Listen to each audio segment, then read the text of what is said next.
The world is full of difficult situations, and Stoicism teaches us to frame these experiences as opportunities to learn and better ourselves. Being brave can sometimes lead to recklessness, which is why the Stoics advocate for doing nothing in excess.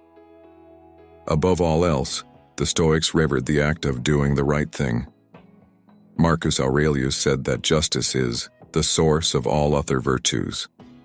The Stoics were lifelong learners who were never afraid to admit that there was more to know, or an area where they could deepen their understanding. Stoicism is about learning to live a good life by understanding how change and struggle affects you, and developing mental resilience strategies to manage and overcome them. Here are 10 quotations from ancient Stoic philosophers to remind you of what you're capable of. 1. We are more often frightened than hurt, and we suffer more in imagination than in reality. Seneca. We wanted to start with this quotation because it reflects the reality that most of what we worry about is in our head. If you are pained by any external thing, it is not this thing that disturbs you, but your own judgment about it. And it is in your power to wipe out this judgment now. Marcus Aurelius. What Marcus Aurelius means is what happens to us is not the source of our problems. It's how we choose to frame them in our own heads. That's the challenge. Situations and challenges happen and are neither good nor bad, and often we can't do much about them other than manage how we think about and react to them. If you want something good, get it from yourself. Epictetus. This is a version of the adage, be the change you want to see in the world. If you catch yourself complaining about something, reflect on what you can do to make the situation better for yourself and others. You're the only person with the power to improve your life, so take control and accept responsibility for your thoughts and actions by not expecting anything from other people. Don't hope that events will turn out the way you want. Welcome events in whichever way they happen. This is the path to peace. Epictetus. Learning to roll with the punches and accept that the only thing we can control is what takes place within our own minds is one of the pillars of Stoic philosophy. Life is inevitably going to throw us curveballs and challenges as we navigate our personal and professional lives. And the key to a calm, peaceful life is learning to accept things as they come and focus only on how we react to them. It isn't the things themselves that disturb people, but the judgments that they form about them. Epictetus, similar to Marcus Aurelius' point earlier, the situations that frustrate us are not inherently negative or frustrating. It's the perspective that we apply to them that causes us to perceive them in this way. For example, if you're stuck in traffic, you might get frustrated at your situation, but traffic itself is neither good nor bad. It's your perception of the situation that makes it positive or negative. How does it help to make troubles heavier by bemoaning them? Seneca. Raise your hand if you've ever done this. Most of us are guilty of holding on to things that are bothering us and complaining about them to anyone who will listen, but the Stoics advise against voicing your thoughts when you feel stressed or upset. This doesn't mean you shouldn't look for supports and tools to build your resilience if you need them. The Stoics are specifically against wallowing in self-pity and blaming the world for bad things happening to you, and advocate taking action and reframing your thoughts instead. Don't explain your philosophy. Embody it. Epictetus. Adding more resiliency tools to our toolkit by reading books and essays, listening to podcasts, and investing in training is important. However, as Epictetus points out, reading and discussing what you've learned is just part of the puzzle. We also need to practice what we preach and walk the talk to model positive and resilient behavior for others. Do everything as if it were the last thing you were doing in your life. Marcus Aurelius. The Stoics ask, if you died tomorrow, would you be satisfied with how you lived your last day on earth? Can you be confident that you were kind, acted with grace and compassion, and that you gave 100% to everything you did? Living by this philosophy is how the Stoics put their daily lives and the emotions that ruled them into perspective. The happiness of your life depends upon the quality of your thoughts. Marcus Aurelius. You have power over your mind, not outside events. Realize this, and you will find strength. Epictetus. The impediment to action advances action. What stands in the way becomes the way. Marcus Aurelius. We suffer more often in imagination than in reality. Seneca. It's not what happens to you, but how you react to it that matters. Epictetus. The best revenge is not to be like your enemy. Marcus Aurelius. Choose not to be harmed and you won't feel harmed. Don't feel harmed, and you haven't been. Marcus Aurelius. Waste no more time arguing about what a good person should be. Be one. Marcus Aurelius. The only way to happiness is to cease worrying about things which are beyond the power of our will. Epictetus. No person has the power to have everything they want, but it is in their power not to want what they don't have, and to cheerfully put to good use what they do have. Seneca. He who fears death will never do anything worth of a living man. Seneca. The greater the difficulty, the more glory in surmounting it. Epictetus. Wealth consists not in having great possessions but in having few wants. Epictetus. You could leave life right now. Let that determine what you do and say and think. Marcus Aurelius. The first rule is to keep an untroubled spirit. The second is to look things in the face and know them for what they are. Marcus Aurelius. Don't explain your philosophy, embody it. Epictetus.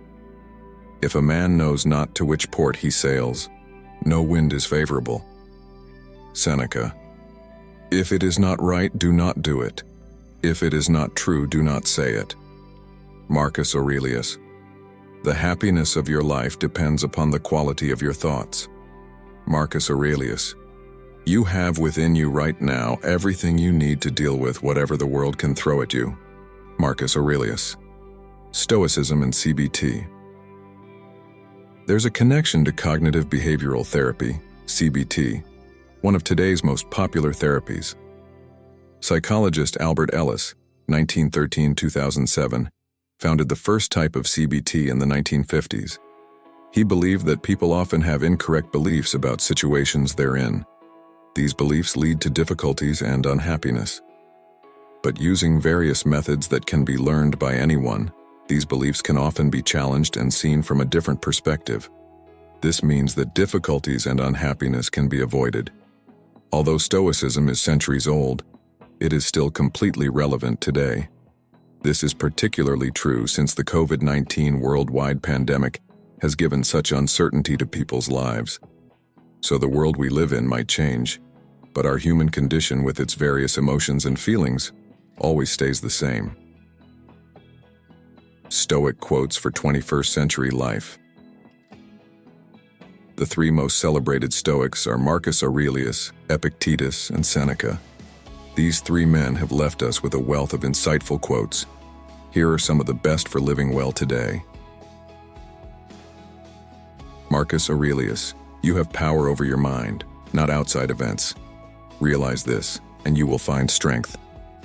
When you arise in the morning, think of what a privilege it is to be alive, to think, to enjoy, to love. The happiness of your life depends upon the quality of your thoughts. If it is not right, do not do it. If it is not true, do not say it. Whenever you are about to find fault with someone, ask yourself the following question. What fault of mine most nearly resembles the one I am about to criticize? People are not disturbed by things, but by the views they take of them.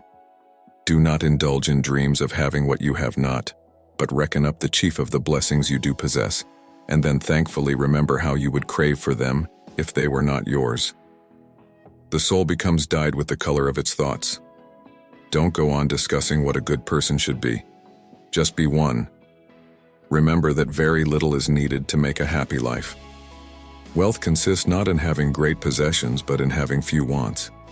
Man is not worried by real problems so much as by his imagined anxieties about real problems.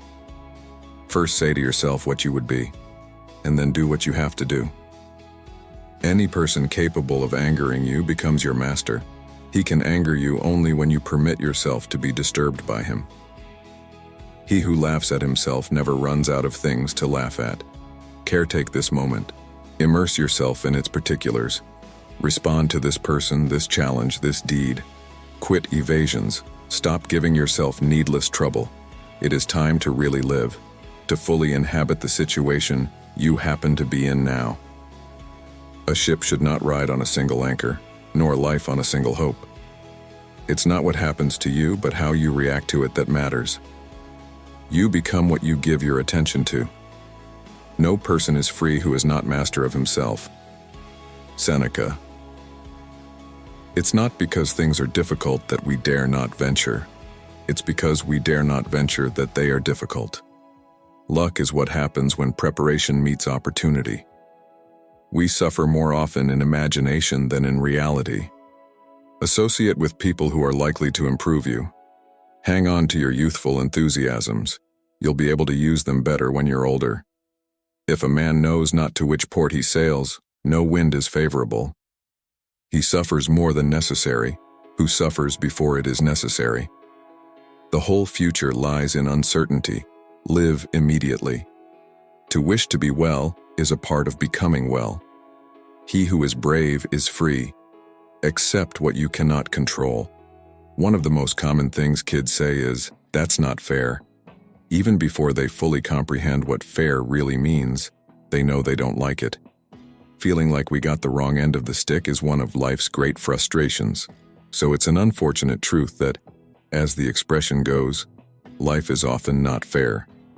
When you get good at defining what's an external factor that's out of your sphere of control, you don't waste as much energy trying to fight what's unfair, and life feels markedly less stressful, says Meg Gitlin, LCSW, a psychotherapist in New York.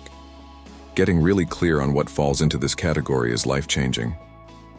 For example, during the pandemic, maybe you've felt frustrated and angry when your child has had to attend school remotely. It may totally derail your own productivity, mess up their schedule, and lead to a bunch of unpleasant or unforeseen situations. However, regardless of how unfair and inconvenient it has felt at times, there is really nothing anyone could do to change the reality. She goes on to underline that any efforts to do so likely leads to more frustration and the feeling you get when the wheels are spinning. Stoics believe that once you accept that life is going to be hard and frustrating, you can lead a more balanced life that allows us to recognize both strengths and limitations. While Stoicism encourages you to let go of what you cannot control, it's anything but a laissez-faire philosophy. Instead, it encourages you to focus on the flip side, namely on the things you can control, and approach them with rational thought and activism. For example, if you know that you grew up with limited parents who were unable to be there for you emotionally, you may logically realize that you'll need additional layers of support when the time comes for you to be a parent yourself, Gitlin says. Perhaps this means you read more or seek out professional guidance to support you as you create attachments with your child. Or maybe it means believing in your own intuition when it comes to parenting. By accepting that you cannot change your own childhood, you also are defining what you can and would like to change, which is your relationship with your own child and ability to form a healthy and secure attachment with them. The idea with this tactic, according to Gitlin, is that when you recognize the things you can change and are strategic in how you do it, it's more likely you'll feel satisfied and less stressed overall. Stoics were skeptical of things being all good or all bad. When you strive to be goodish, you are breaking out of this kind of black and white thinking, says Gitlin. This creates space for a more helpful, balanced voice. When you speak to yourself in this way, you feel less stressed because the stakes for everything are lower. You recognize that you can make mistakes and still be a good person, and alternatively, be good at one thing and need improvement in others. This makes sense in theory, but can be tough to put into practice. How often have you been given many compliments along with one criticism, and all you can do is focus on that one criticism? Not allowing one side to overshadow the other is an important practice for healthy human development. When something is solely good, you risk shattering your carefully constructed sense of self when you are criticized or fall short.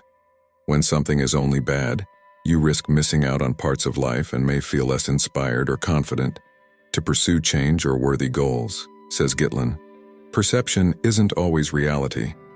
This principle of Stoicism asks us to challenge whether or not what we're thinking is actually a reflection of reality.